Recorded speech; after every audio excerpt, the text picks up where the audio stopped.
পবিত্র ঈদুল আজহার দিনে কুরবানি একটি গুরুত্বপূর্ণ সুন্নাহ, যা হযরত ইব্রাহিম আলাইহিসসালামের ত্যাগের স্মৃতিকে জাগিয়ে তোলে। তবে অনেকের মনে প্রশ্ন জাগে, আর্থিক সংকটের কারণে কোরবানি দিতে না পারলে কি কোনো গুনাহ হবে?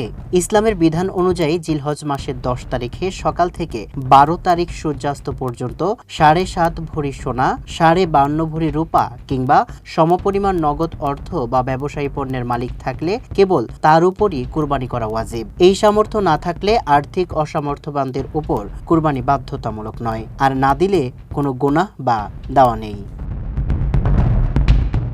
ইসলাম মানুষের উপর সাধ্যের বাইরে কোনো বোঝা চাপায় না। পবিত্র কোরআনে মহান আল্লাহ এরশাদ করেছেন, আল্লাহ কাউকে তার সাধ্যের বাইরে দায়িত্ব দেন না।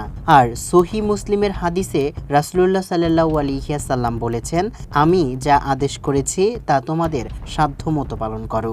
তবে কোনো কারণে কুরবানি ওয়াজিব হওয়ার পরেও যদি দিন পার হয়ে যায়, তবে পশু কেনা না থাকলে একটি ছাগলের মূল্য অথবা কেনা পশুটি জীবিত সদকা করে দেওয়ার বিধান রয়েছে।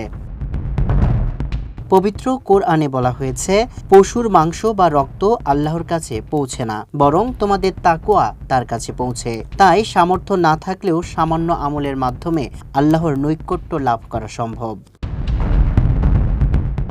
সামর্থ্যের অভাবে কুরবানি দিতে না পারলেও জিলহজ মাসের প্রথম 10 দিনে বেশি বেশি তাকবীরে তাহরিমা পাঠ, আরাফার দিনে রোজা, সাধ্যমতো দান সদাকা এবং প্রতিবেশীদের সাথে ঈদের আনন্দ ভাগ করে নেওয়ার মাধ্যমে তাকওয়া অর্জন করা যায়। এমনকি হাত পায়ের নখ, চুল, দাড়ি না কাটলেও আল্লাহ বান্দার আমলনামায় কবুল হজের সওয়াব দান করেন। আল্লাহ বান্দার কাছে পশুর মাংস কিংবা সম্পদ চান না। আন্তরিক তাওয়াবা আর দাওয়ার মাধ্যমে হৃদয়ের পরিশুদ্ধিই আল্লাহর কাছে সবচেয়ে প্রিয়। সামিউল ইসলাম, মানবকণ্ঠ।